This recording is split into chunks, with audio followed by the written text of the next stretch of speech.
आज हम कुछ ऐसी बातें करेंगे जो आपकी जिंदगी का नजरिया पूरी तरह से बदल सकती हैं। सोचिए, अगर हर कठिनाई सिर्फ एक अवसर बन जाए, अगर हर चुनौती आपको और मजबूत बनाए, तो आपकी जिंदगी कैसी होगी?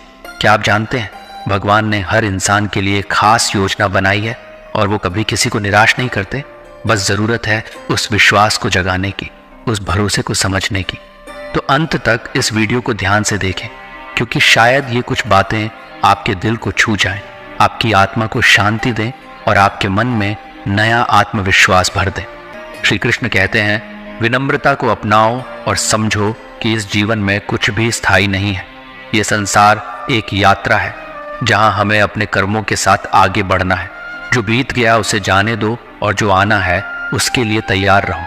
कान्हा कहते हैं, दूध को दुखी करो तो दही बनता है, दही को सताने से मक्खन बनता है, मक्खन को सताने से घी बनता है। दूध से महंगा दही है, दही से महंगा मक्खन है और मक्खन से महंगा घी है, किंतु इन चारों का रंग एक ही है, सफेद। इसका अर्थ है कि बार बार दुख और संकट आने पर भी जो इंसान अपना रंग नहीं बदलता, समाज में उसका ही मूल्य बढ़ता है। दूध उपयोगी है किंतु एक ही दिन के लिए, फिर वह खराब हो जाता है। दूध में एक बूंद छाछ डालने से वह दही बन जाता है जो केवल 2 और दिन टिकता है। दही का मंथन करने पर मक्खन बन जाता है, यह और 3 दिन टिकता है। मक्खन को उबालकर घी बनता है और यह कभी खराब नहीं होता। एक ही दिन में बिगड़ने वाले दूध में कभी ना बिगड़ने वाला घी छिपा होता है। इसी तरह आपका मन भी शक्तियों से भरा है। उसमें कुछ सकारात्मक विचार डालो और चिंतन करो। अपने जीवन को और परखो, फिर देखना आप कभी हार नहीं मानने वाले सदा बहादुर व्यक्ति बन जाओगे। जीवन में चाहे कितनी भी कठिनाई आए, हमें अपने कर्मों में दृढ़ रहना है और ईश्वर से केवल प्रार्थना करनी है कि वह हमें सही रास्ता दिखाए। गलत व्यक्ति चाहे कितना भी मीठा बोले, एक दिन वह आपके जीवन में बोझ बन जाएगा।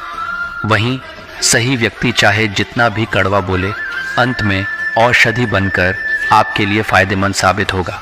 आज के समय में ऐसा नहीं है कि दुख बढ़ गए हैं, बल्कि सच्चाई यह है कि हमारी सहनशीलता कम हो गई है।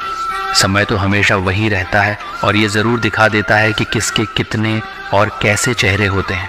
अगर कोई आपकी तारीफ करे तो उसे विनम्रता से स्वीकार करें, और अगर कोई आलोचना करे तो उस पर गहराई से विचार करें।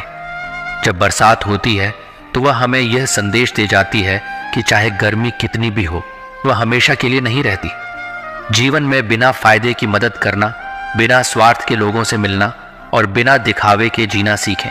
असली अंधेरा उस जगह नहीं होता जहां गरीबी है, बल्कि वहां होता है जहां मन गरीब हो जाता है। किसी घर में एक साथ रहना केवल परिवार कहलाने के लिए काफी नहीं है। असली परिवार वह होता है जहां एक दूसरे की भावनाओं को समझा जाता है और एक दूसरे की सच्ची परवाह की जाती है। जीवन में हम कभी कभी एक दूसरे से यह कहकर दूर हो जाते हैं कि वह मुझे याद नहीं करता तो मैं क्यों करूं। लेकिन याद रखिए, जिनकी नज़रों में आप अच्छे हैं उनके लिए आप हमेशा अच्छे ही रहेंगे, और जिनकी नज़रों में आप बुरे हैं उनकी नज़रों में अच्छा बनने की कोशिश करना व्यर्थ। जीवन में एक अत्यंत महत्वपूर्ण बात जिसे याद रखना चाहिए, प्रेम और शत्रुता दोनों ही अगर अति हो जाएं तो घातक हो जाते हैं। भगवान श्री कृष्ण ने अर्जुन से कहा, हे अर्जुन, मैं सभी प्राणियों के हृदय में स्थित हूँ और सबकी आत्मा भी मैं ही हूँ। संपूर्ण जीवों का आदि, मध्य और अंत भी मैं ही हूँ। मैं सूर्य की ज्योति हूँ, मैं वेदों में सामवेद हूँ, देवों में इंद्र हूँ, इंद्रियों में मन हूँ और सृष्टि का संपूर्ण स्रोत भी मैं ही हूँ। मैं ब्रह्मा, विष्णु और महेश भी हूँ। जलाशयों में मैं समुद्र हूँ, पर्वतों में हिमालय हूँ। संसार में जो कुछ भी तुम देखते हो, सब में मैं ही व्याप्त हूँ। अगर कोई व्यक्ति संसार की तमाम चीज़ें जान ले, चाहे वह पूरे जगत को जान ले, लेकिन अगर उसने स्वयं को नहीं जाना तो वह अज्ञानी है। सच बोलने की आदत और ईश्वर में विश्वास मन को स्थिर रखते हैं। हे अर्जुन, जो व्यक्ति न कभी अत्यधिक प्रसन्न होता है, न किसी से द्वेष करता है, न शोक करता है और न इच्छाओं में उलझता है, जो शुभ और अशुभ कर्मों को छोड़कर निष्काम कर्म करता है, वही सच्चा ज्ञानी होता है और मुझे अति प्रिय होता है। मुझे प्राप्त करने के 3 मार्ग हैं, ध्यान योग, ज्ञान योग और कर्म योग। इनमें से कर्म योग सबसे महत्वपूर्ण है, क्योंकि कर्म करना ही जीवन का मूल उद्देश्य है। किसी पर विश्वास करने से पहले उनकी बातों से अधिक उनके कर्मों पर ध्यान देना चाहिए। गुस्से के वक्त थोड़ी देर रुक जाने से और गलती के समय थोड़ा झुक जाने से जीवन बहुत आसान हो जाती है। आप अपने घर पर या किसी माली के घर पर पुष्प तो देखे ही होंगे। ये पुष्प निसंदेह हमें जीवन का एक गहरा संदेश देता है। जानते हैं क्यों? क्योंकि यह पुष्प वर्तमान में जीता है। इसे यह नहीं पता कि कल इसके साथ क्या होने वाला है। ये ना तो सोचता है कि कल किसी दुल्हन की वेणी में सजकर शोभा बढ़ाएगा, और ना ही यह चिंता करता है कि शायद कल यह किसी अर्थी पर शोक का प्रतीक बनेगा। ये बस आज में जीता है, पूरी तरह से वर्तमान का आनंद उठाता है, महकता है और अपनी महक से दूसरों को भी सुख देता है। जीवन का यही तो असली अर्थ है। यदि हम अपने जीवन में इसी तरह वर्तमान में जीना सीख जाएं, तो जीवन कितना सुखद और शांतिपूर्ण हो सकता है।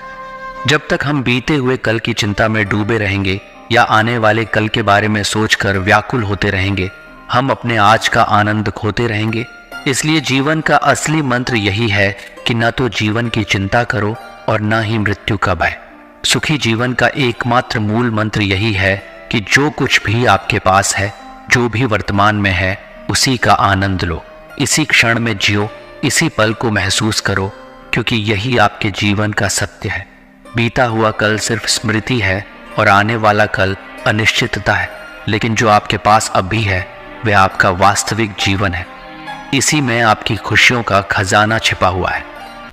समर्पण, संघर्ष और ध्यान, ये 3 गुण हमें जीवन में सफलता की दिशा में आगे बढ़ने में मदद करते हैं। हमारे लक्ष्य को समझना, समर्पित रहना और उसे आंखों के सामने रखना हमारे उस मार्ग को प्रशस्त करता है जो हमें सफलता की ओर ले जाता है। रास्ते में आने वाली रुकावटों को समझकर और उनसे अनुभव एकत्रित कर हम अपने उद्देश्य को प्राप्त कर सकते हैं। जीवन की यात्रा में हमें सही निर्णय लेने की क्षमता, स्थिरता और अनुभव की आवश्यकता होती है। इन गुणों के साथ हम सफलता की ओर बढ़ सकते हैं और अपने सपनों को पूरा कर सकते हैं।